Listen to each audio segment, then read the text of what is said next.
Ligtas nang nakarating sa Pilipinas ang unang batch ng mga Pilipino mula sa Middle East. Ito ay bahagi ng agarang repatriation program ng pamahalaan para sa mga apektado ng tumitinding tensyon sa rehiyon.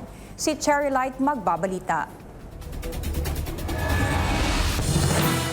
Nasa kabuang 200, 79 repatriates ang dumating sa NAIA Terminal 3 sa Pasay City sakay ng Emirates Airlines Flight 336 mula Dubai. Ayon kay Migrant Workers Secretary Leo Kakdak, umalis ang mga repatriates sa Dubai pasado alas 10 ng Miyerkules ng gabi at bago mag alas 7 Huwebes ng umaga ay dumating na ang mga ito sa NAIA. Kabilang sa mga umuwi ang 23 overseas Filipino workers o OFWs at 2 anak ng ilan sa kanila na tinulungan ng Department of Migrant Workers at Overseas Workers Welfare Administration para makabalik sa bansa. Ayon sa mga opisyal, ang ilan sa mga repatriate ay pinayuhan ng kanilang mga employer na pansamantalang umuwi sa Pilipinas para sa kanilang kaligtasan habang nagpapatuloy ang tensyon sa rehiyon. Ang iba naman ay natapos na ang kontrata habang may ilan ding umuwi dahil sa personal na dahilan. Sa kanilang pagdating, agad silang tinulungan ng iba't ibang ahensya ng pamahalaan.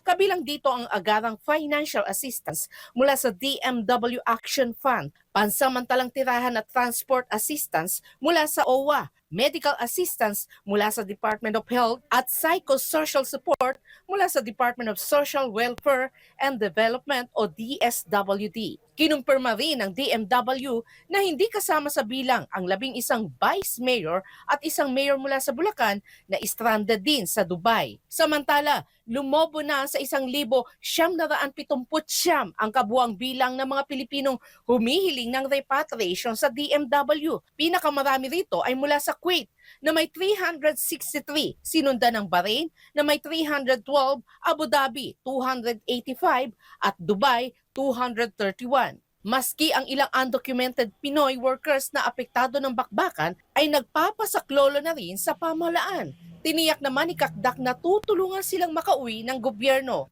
dahil wala namang pinipili ang repatriation program. Sa tala ng DMW at OWA noong nakarang taon, tinatayang 205,385 na Pilipino ang undocumented sa Middle East.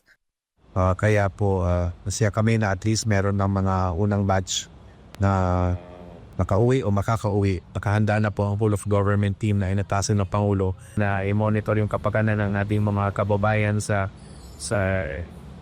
UAE sa gitna ng pasalukuyang mga pangyayari po doon, ng sigalot po na dinadanas ng Middle East or 12 states ngayon.